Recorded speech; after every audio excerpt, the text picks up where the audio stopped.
Dear learners, আসসালামু আলাইকুম। আমাদের আজকের ক্লাস হলো ডাইরেক্ট অ্যান্ড ইনডাইরেক্ট স্পিচ অর্থাৎ ন্যারেশনের পার্ট 6। আজকে আমরা ইন্টারোগেটিভ সেন্টেন্সের উপরে আলোচনা করব, কি করে ডাইরেক্ট থেকে ইনডাইরেক্ট স্পিচের পরিবর্তন করতে হবে।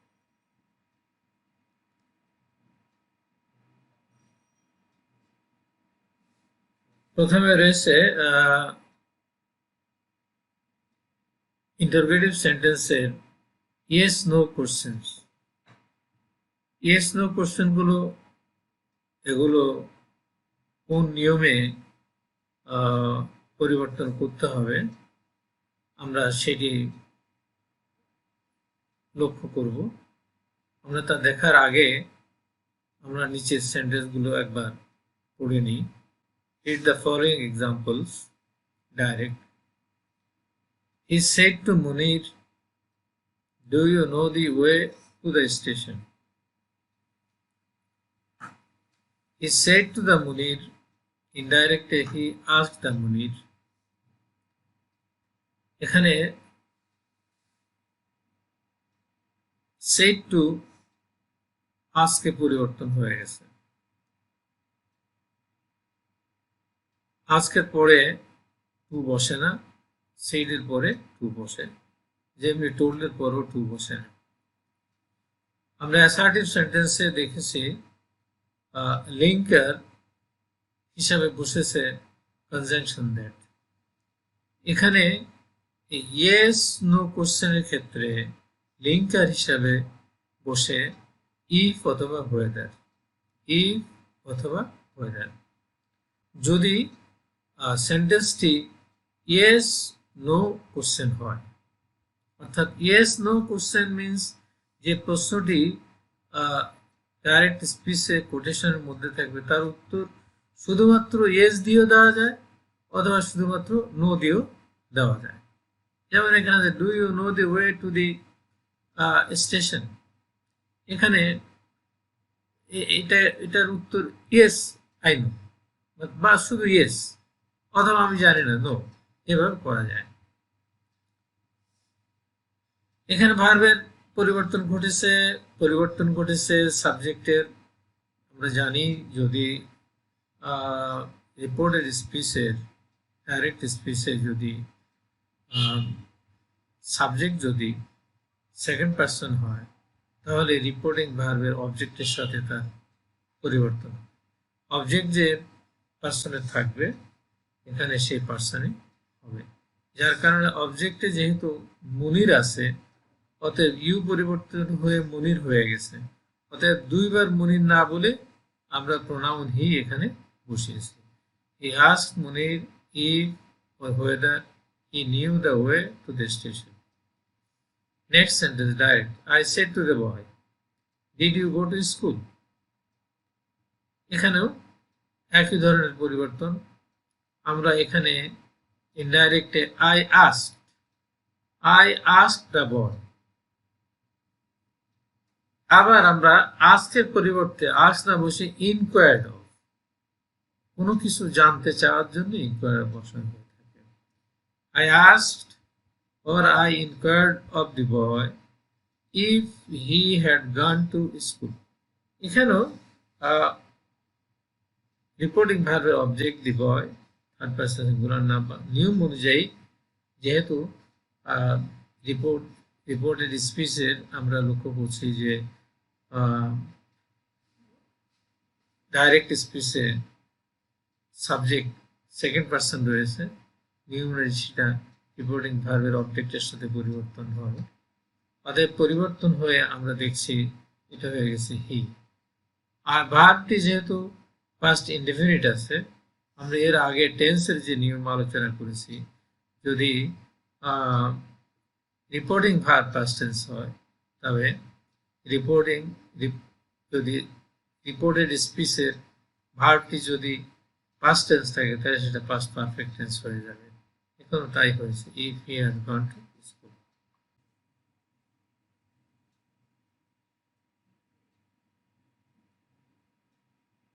উপরে এক্সাম্পল গুলো হতে আমরা জানতে পারি যে ইয়েস অর নো কোশ্চেন সেন্টেন্সগুলোকে ইনডাইরেক্ট স্পিচে পরিবর্তন করতে হলে কতিপয় নিয়ম কানুন রুলস অ্যান্ড রেগুলেশনস অনুসরণ করতে হয়।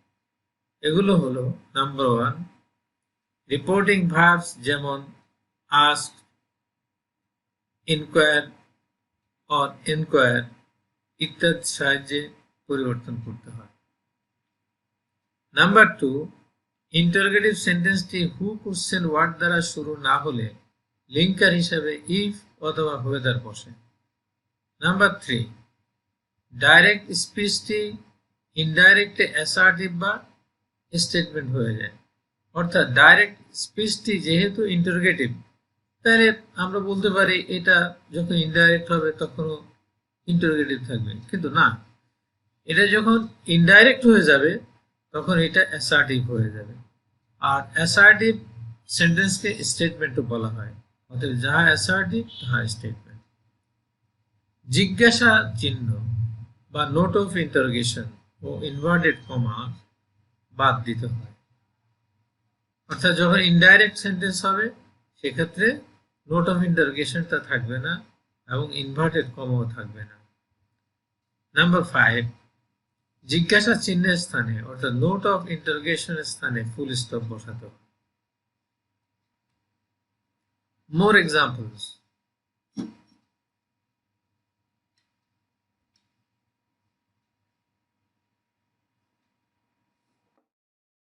More examples. Direct. She said to me, "Do you work hard?" She asked me if I worked hard. Direct.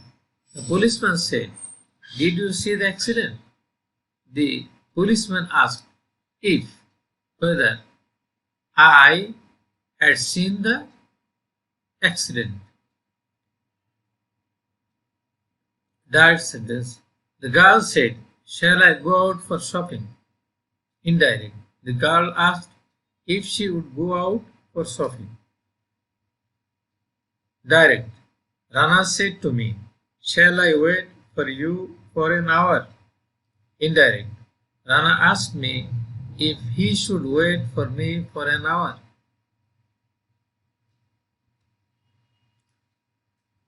Note বা জ্ঞাতব্য জানার বিষয়।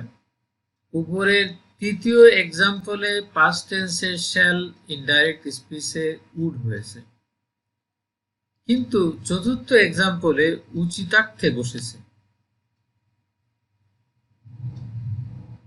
উচিতার্থে শুড বসেছে কারণ কর্তব্য উচিতার্থে পাস্ট টেন্সে শ্যালের পরিবর্তে শুড বসে। নাম্বার 2 ইয়েস নো কোশ্চেন্স ওইসব সেন্টেন্সকে বলে যেগুলো অক্সিলারি ভার্বস ও ডু ভার্ব দিয়ে শুরু হয়। আবার বলবো, ইয়েস নো কোশ্চেন আমরা কোনগুলোকে বুঝবো? আমরা বুঝবো যে প্রশ্নগুলো যে ইন্টারোগেটিভ সেন্টেন্সগুলো অক্সিলারি ভার্ব যাকে হেল্পিং ভার্বও বলা হয় এর সাহায্যে অথবা ডু ভার্বের সাহায্যে শুরু হয়। এসব প্রশ্নের উত্তর ইয়েস অথবা নো। এইসব প্রশ্নের উত্তরে এসব প্রশ্নের জবাবে আনসারে ইয়েস বা নো জবাব পাওয়া যায়। তো আমরা এই এক্সাম্পল গুলোতে আমরা ঠিক প্রথম যে দুটো সেন্টেন্সে আমরা যেরকম পরিবর্তন দেখেছি যে এখানেও সেই পরিবর্তন এসেছে। ইন্টারোগেটিভ সেন্টেন্সে যদি ডাইরেক্ট স্পিচে প্রেজেন্ট ইনডেফিনিট থাকে, যদি রিপোর্টিং ভার্ব পাস্ট টেন্স থাকে তাহলে পাস্ট ইনডেফিনিট হয়, যদি পাস্ট ইনডেফিনিট থাকে তাহলে পাস্ট পারফেক্ট টেন্স হয়ে যায়। তো আবার পার্সনের সাথে পরিবর্তন হয়ে আমরা দেখেছি সেখানে শ্যাল উইল বা উড হয়ে গেছে, আবার উচিতার্থে বা কর্তব্য বুঝাতে শ্যাল শুড হয়ে গেছে। বি ডাব্লিউএস কোশ্চেন্স, অর্থাৎ আমরা শুরু করেছি ইয়েস নো কোশ্চেন দিয়ে। ইয়েস নো কোশ্চেন ছাড়াও আরেকটি কোশ্চেন আছে যেটা হচ্ছে ডাব্লিউএস কোশ্চেন। ডাব্লিউ এবং এইচ কোশ্চেন ওয়ার্ডের শুরুতে থাকে। এই জন্য এগুলোকে বলা হয় ডাব্লিউএস কোশ্চেন। ডাইরেক্ট স্পিচটি WH question word who, what, where, why, how etcetera দ্বারা শুরু হলে ইনডাইরেক্ট স্পিচে ইফ অথবা হোয়েদার বসে না। এক্ষেত্রে ডাব্লিউএস কোশ্চেন ওয়ার্ডটি লিঙ্কারের কাজ করে। আবার শুনো, যদি আমরা লক্ষ্য করেছি, তোমরা লক্ষ্য করো, আমরা এর আগে আলোচনা করেছি যদি ইয়েস নো কোশ্চেন হয় তাহলে সেই ক্ষেত্রে লিঙ্কার হিসাবে বা কানেক্টিভ হিসাবে আমরা ইফ অথবা ওয়েদার এই কনজাংশন আমরা ব্যবহার করেছি। কিন্তু যদি ইন্টারোগেটিভ সেন্টেন্সটি কোশ্চেন ওয়ার্ড দিয়ে শুরু হয় অর্থাৎ ডাব্লিউএস কোশ্চেন, যেমন হু, হোয়াট, হোয়ার, হোয়াই, হাউ ইত্যাদি, তাহলে সেই ক্ষেত্রে এই ওয়ার্ডগুলোই লিঙ্কারের কাজ করে থাকে। নতুন করে কোনো লিঙ্কার ব্যবহার করার প্রয়োজন সেখানে পড়ে না। Examples. Direct. I said to the man, who are you? I asked the man who he was. এখানে ইউ সেকেন্ড পারসন অর্থাৎ the man এর সাথে পরিবর্তিত হয়ে the man was, the man দুইবার যেহেতু বলা যায় না নিয়ম অনুযায়ী, অর্থাৎ he was. Direct. He said, when shall I know the results of my test? Indirect. He asked when he would know the results of his test. এখানে আমরা ঠিক আমরা ফার্স্ট পারসন থাকায়, অর্থাৎ এখানে subject first person, possessive first person থাকায় স্পিকারের সাথে তার পরিবর্তন ঘটেছে। Next, direct. He said, what's the time? He asked what the time was. What's মানে what is, এখানে শর্ট ফর্ম ব্যবহার করা হয়েছে যার কারণে what's. Direct. When will you come back? The prince said to the swallow. এখানে আমরা উপরের সেন্টেন্সগুলো থেকে ব্যতিক্রম ধর্মী, অর্থাৎ আমরা দেখতে পাচ্ছি স্পিকার, রিপোর্টিং ভার্ব এবং দ্য পারসন স্পোকেন টু, যাকে উদ্দেশ্য করে বলা হচ্ছে, তারা চলে গিয়েছে মূল ইন্টারোগেটিভ সেন্টেন্সটির পরে এবং ইন্টারোগেটিভ সেন্টেন্সটি বসেছে শুরুতে। কিন্তু আমরা যখনই ইনডাইরেক্টলি এটাকে পরিবর্তন করব তখন কিন্তু আমাদেরকে পরিবর্তন করতে হবে, অর্থাৎ আমাদেরকে ইন্টারোগেটিভ সেন্টেন্সটাকে নিয়ে যেতে হবে শেষে এবং স্পিকার সহ বাকি অংশটুকুকে নিয়ে আসতে হবে শুরুতে। সেভাবেই পরিবর্তন করা হয়েছে, তোমরা লক্ষ্য করো। The prince asked the swallow. The prince asked the swallow when he would come back. পরের সেন্টেন্সটিও একই রকমের, ডাইরেক্ট সেন্টেন্সে লক্ষ্য করো। Direct. Who was the first man to fly in the space? The examiner asked the boy. উপরের সেন্টেন্সের মতো এখানেও ইন্টারোগেটিভ সেন্টেন্স আগে বসেছে এবং এরপরে স্পিকার এবং রিপোর্টিং ভার্ব এবং অবজেক্ট বসেছে। ইনডাইরেক্ট. ইনডাইরেক্টটা আমাদেরকে স্পিকারকে, রিপোর্টিং ভার্ব এবং অবজেক্ট টু দ্য রিপোর্টিং ভার্বকে আমাদেরকে সামনে নিয়ে আসতে হবে নিয়ম অনুযায়ী, সেটাই নিয়ে আসা হয়েছে। The examiner asked the boy who was the first man to fly in the space. Note বা জ্ঞাতব্য বিষয় লক্ষ্য করো, শেষ বাক্যে অর্ডার অফ ওয়ার্ড পরিবর্তন হয়নি, কারণ হু নিজে সাবজেক্ট হয়, তারপরেই ভার্ব বসেছে। অন্য কোনো ওয়ার্ড এখানে সাবজেক্ট নয়, হু অর্থাৎ ডাব্লিউএস কোশ্চেনটাই এখানে সাবজেক্টের কাজ করছে, সেই জন্য এরপরেই ভার্ব বসেছে। সেন্টেন্সটি অবশ্য অন্যভাবে রিপোর্ট করা যায়, তা হলো the examiner wanted to know the name of the first man to fly in the space. অর্থাৎ আমরা এটা গতানুগতিক মানে ইনডাইরেক্টের বাইরে গিয়ে, ইনডাইরেক্ট মানে ফর্মের বাইরে গিয়ে এই পদ্ধতিতেও আমরা ইনডাইরেক্ট ফর্ম করতে পারি, রিপোর্টেড স্পিচ করতে পারি, এটা একটা পদ্ধতি। প্রিয় শিক্ষার্থীরা, আমাদের আজকের আলোচনা শেষ পর্যায়ে আমরা অবস্থান করছি। ইন্টারোগেটিভ কোশ্চেন একটি গুরুত্বপূর্ণ ফর্ম অফ সেন্টেন্স। এইটাকে ইনডাইরেক্ট ফর্মে নিতে গেলে আমরা দুটো নিয়ম আমরা পেয়েছি, তোমরা দেখেছো। একটা হচ্ছে ইয়েস নো ফর্ম, আরেকটা হচ্ছে WH ওয়ার্ড দিয়ে শুরু হওয়া কোশ্চেন। এখানে মূল বিষয়টি হচ্ছে যদি ইয়েস নো ফর্ম হয় তাহলে সেখানে কানেকটিভ ব্যবহার করতে হয় ইফ ফর হোয়েদার। আর যদি WH ওয়ার্ড হুইচ ওয়ার্ড দিয়ে শুরু হয় তাহলে এগুলোই কানেকটিভের কাজ করে থাকে। এই কথাগুলো আমাদেরকে মনে রাখতে হবে, কারণ হচ্ছে আমরা যখন প্যাসেজ ন্যারেশন করব তখন সেখানে যেমন অ্যাসার্টিভ সেন্টেন্স থাকবে তেমনি ইন্টারোগেটিভ থাকবে, অন্যান্য ফর্মও থাকবে।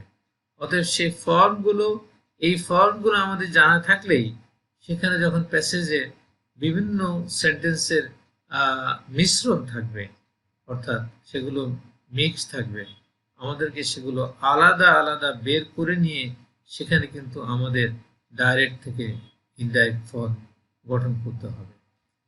অতএব আমি আশা করি তোমরা ইন্টারোগেটিভ সেন্টেন্সের রিপোর্টের স্পিচ কি করে করতে হয় সেটা তোমরা ভালোভাবে জানতে পেরেছো। তোমরা নিয়মগুলো মেমোরাইজ করবে এবং মনে রাখবে, এবং আগামী ক্লাসে আমাদের সাথে থাকার তোমাদের আহ্বান জানিয়ে এখানেই আমরা আমাদের আজকের ক্লাস শেষ করছি। আল্লাহ হাফেজ।